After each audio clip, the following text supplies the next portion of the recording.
আজকে আমি বানাবো মোরলা মাছের বাটি চচ্চড়ি। এ দেখো মোরলা মাছ বেছে নুন হলুদ মাখিয়ে জল ঝরে নিয়েছি। আর আমি মশলা করে নেব। সর্ষে জিরে কাঁচা লঙ্কা আমি একসাথে বেটে নেব। ঠিক আছে, এ দেখো সর্ষে জিরে আর কাঁচা লঙ্কা আমি একসাথে বেটে নিয়েছি। আর পেঁয়াজ নেব দুটো, ছোটো ছোটো করে কেটে নেব। তার সাথে একটা রসুন কোয়া কুচিয়ে নেব পেঁয়াজের সাথে, আর কয়েকটা লঙ্কা ছিঁড়ে নেব। কড়াইতে আমি তেল নিয়েছি, তেল গরম হয়ে গেছে। আমি মাছগুলোকে হালকা করে ভেজে নেব।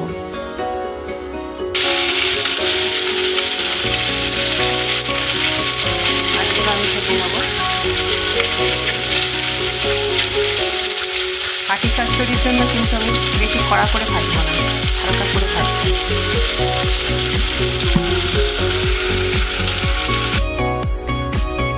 বাটি চচ্চড়ির জন্য মাছগুলো আমার হালকা করে ভাজা হয়ে গেছে। এবার আমি একটা বাটি নেব। বাটিতে এবার আমি সর্ষের তেল নেব।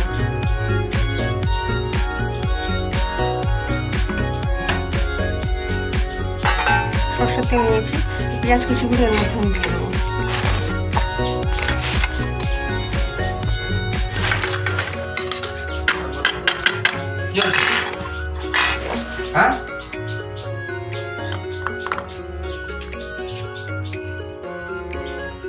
পেঁয়াজ দিয়ে দিয়েছি, এবার মশলা বাটাটা দিয়ে দেবো। সর্ষে জিরে আর কাঁচা লঙ্কা একসাথে বাটা।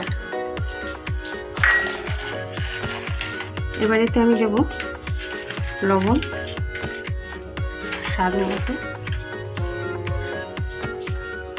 একটু হলুদ দেবো, লঙ্কা গুঁড়ো দেবো,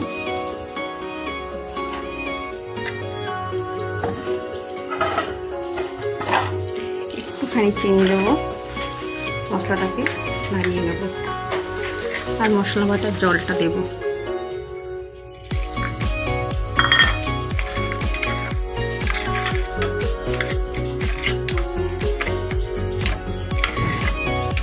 মশলাটা আমার নাড়ানো হয়ে গেছে।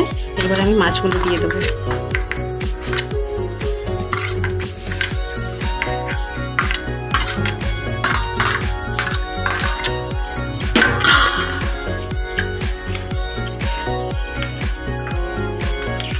আস্তে করে মিশিয়ে নেব।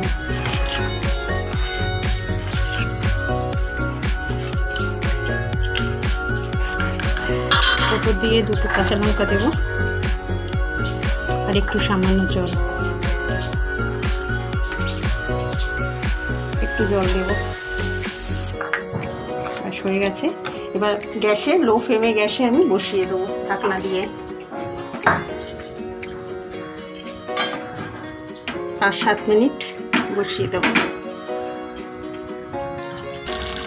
ঢাকনা খুলে একবার দেখে নিলাম।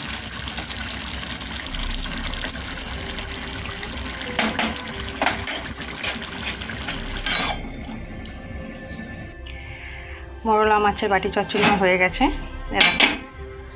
ঢাকনা খুলেছি। এর ওপর দিয়ে আরেকটু সর্ষের তেল, খাঁটি সর্ষের তেল দিয়ে আমি চাপা দিয়ে রেখে দেবো। গরম গরম ভাতে খাওয়া হবে। কি সুন্দর স্বাদে গন্ধে এই দিয়ে ভাত খাওয়া হয়ে যাবে, গরম গরম ভাত।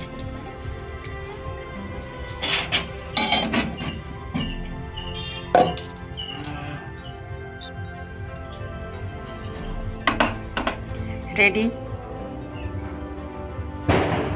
মোরলা মাছের বাটি চচ্চড়ি।